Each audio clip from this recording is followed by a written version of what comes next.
쉽게 말하면 검찰 입장에서 무혐의 결정 내린 게 이상한 거고 그렇다라고 하면 배후에 어떤 세력이 있을 것이다. 당시 한동훈 법무장관 이 얘기를 하는 거예요, 그러면? 그 세력이 지금 한동훈 대표란 이야기죠. 지금 무혐의가 나왔으니까. 그러면 한동훈 대표가 당시 법무장관 시절 때 이준석 대표의 접근에 대해서 봐줬다 이런 주장을 하는 겁니까? 아니요, 법무부 장관 때가 아니고 예. 지금이란 이야기죠. 지금. 아, 그럼 뭔가 영향력을 행사했다 이렇게 의심하는 그렇죠. 거예요? 지금 여당 대표로서 영향력을 행사해서 그래서 2년이나 질질질 끌다가 지금에 와서야 무혐의를 갖다 냈다.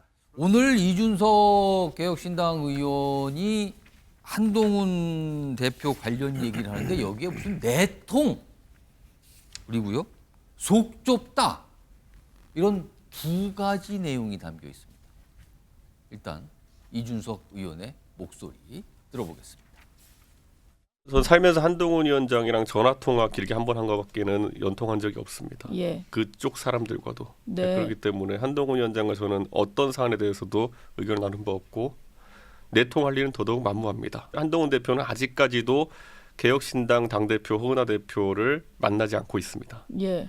조국도 만나고 이재명도 만나고 다 만났는데 그러니까 그 정도로 약간 속이 좁은 분인 것 같아요. 네. 두 가지 내용이 담겨 있어요. 앞에 내통설.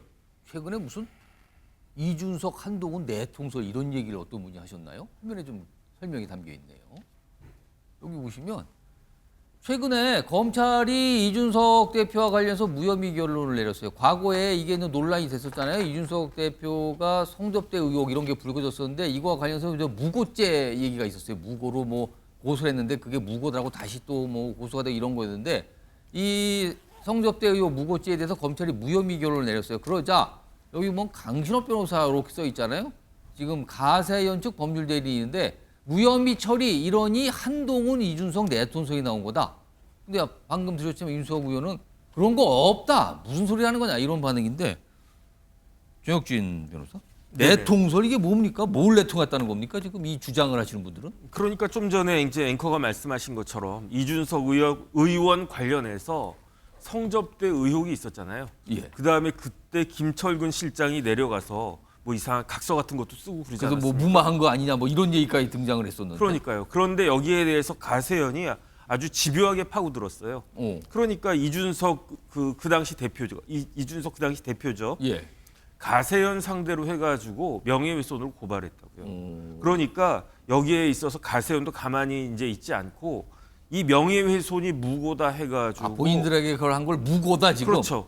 명예훼손이 아닌데 이거는 허위 사실이 아니고 진실한 사실인데 그러니까 이거 무고다 해가지고 가세연은 이준석 상대로 해가지고 마찬가지로 이제 형사 조치를 갖다 취했는데 그때 가세연을 대리했던 변호사가 강신업 변호사거든요. 근데 그 상황에서 한동훈 대표는 왜 들어가는 겁니까? 그런데 그 와중에 서울지방경찰청에서 중앙지검에 예. 기소 의견으로 무고가 맞다 해가지고 기소 의견을 올렸어요? 기소 의견으로 송치했단 말이에요. 그런데 그거를 그 중앙지검에서 2년 동안 들고만 있었다고요. 그러다가 어젠가요, 뭐 그저께인가요, 그 무혐의 결정을 하니까 났잖아요? 그러니까 강신업 변호사 입장에서는 2년 동안 질질질 끌다가 증거 불충분으로 무혐의를 갖다가 냈다. 더군다나 김철근 각서 같은 것들도 있었는데 이건 말이 안 된다. 그러면서 강신업 변호사가 표현이 뭐냐면 검찰이 경찰만 또 못하냐 이렇게 이야기를 하면서 그러니까 쉽게 말하면 검찰 입장에서 무혐의 결정 내린 게 이상한 거고 그렇다라고 하면 배후에 어떤 세력이 있을 것이다. 당시 한동훈 법무장관 이 얘기를 하는 거예요, 그러면? 그 세력이 지금 한동훈 대표란 이야기죠. 지금 무혐의가 나왔으니까. 그러면 한동훈 대표가 당시 법무장관 시절 때 이준석 대표의 접근에 대해서 봐줬다 이런 주장을 하는 겁니까? 아니요, 법무부 장관 때가 아니고 예. 지금이란 이야기죠. 지금. 아, 그럼 뭔가 영향력을 행사했다 이렇게 의심하는 그렇죠. 거예요? 지금 여당 대표로서 영향력을 행사해서 그래서 2년이나 질질질 끌다가 지금에 와서야 무혐의를 갖다 냈다. 그런데 좀 논리적 비약이 굉장히 심한 것 같다 그런 생각은 들고요. 물론 이제 강신업 변호사 입장에서는 무혐의 결정이 조금 이상하다라고 생각할 수는 있는데 거기에 난데없이 한동훈 대표를 끼워넣는 거는 법무부 장관도 아니고 검찰총장은 더더군다나 아닌데 조금 오버한 것이 아닌가 그런 생각이 그래서 내통설 얘기해서 이준석 대표가 아니 전화통화 옛날에 길게 한 번 한 것뿐이 없다. 그리고 뭐 서로 연통한 적도 없는데 뭔 소리를 하는 겁니까라고 해서 강력하게 또 부인을 했어요. 그리고 그 뒷부분에 나오는 거 보면 한동훈 대표가 뭐 누구를 안 만나고 뭐 이런다면서 속 좁다 그랬거든요. 정기랑 교수님 속 좁다라는 것을 동의하세요 혹시? 뭐 저는 잘 모르죠. 개인적으로 어떤 성정인지 잘 모르겠습니다만 어쨌든 이준석 대표의 얘기대로라면 예. 전 대표 얘기대로라면 한동훈 대표가 당 대표에 취임하고 나면 통상 정치권의 그 프로토콜이라는 게 있습니다. 결국 당 대표가 각 정당의 대표를 소위 찾아가서 인사를 하는 거죠. 예. 그래서 과거 보면 이재명 대표도 이번에 8월 전당대회 이후에 각 정당의 대표를 찾아가서 인사를 합니다. 자, 그런데 한동훈 대표가 개혁신당의 허은하 대표를 찾아가지 않았어요.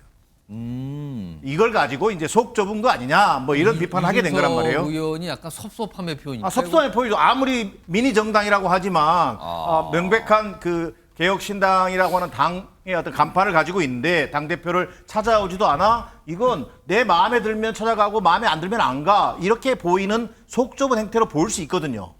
그리고 그 전부터 얘기됩니다만 우리 한동훈 그 당 대표를 우리가 비유할 때 술 못 먹는 윤석열 이렇게 이런 표현들이 일부 시중에는 있습니다. 자, 그런데 그 얘기에 윤석열 대통령이 어떤 그 퍼스널리티를 가지고 있느냐? 여의도 정치를 무시합니다. 기본적으로 여의도 정치를 무시한다는 건 뭡니까? 소통과 협치를 아주 가볍게 생각하죠. 예. 그게 그동안에 보여진 검찰 엘리트들의 특유의 시각입니다. 이런 걸 혹시 한동훈 대표가 가지고 있는 건 아닌지. 이제 그러나 설사 그런 속성을 가지고 있다 하더라도 어찌 보면 여당의 집권 여당의 당대표가 된 거 아니겠습니까? 예. 그렇다면 좀 폭넓게 소수 야당을 비롯해서 누가 됐든 가서 인사하고 찾아보려고 하고 여의도 민심을 중시하는 정치의 문법을 빨리 익히는 게 중요하다. 저는 이런 지적으로 보여집니다. 그러니까 이준석 대표는 뒷부분에 아니 뭐 누구 안 만나고 그러니까 속 좁군요. 그런데 그분하고 제가 내통을 했다고요? 이렇게 되는 거군요. 설명이 그러면. 저런 얘기가 나서 오늘 조금 많은 분들이 좀 얘기를 하시더군요.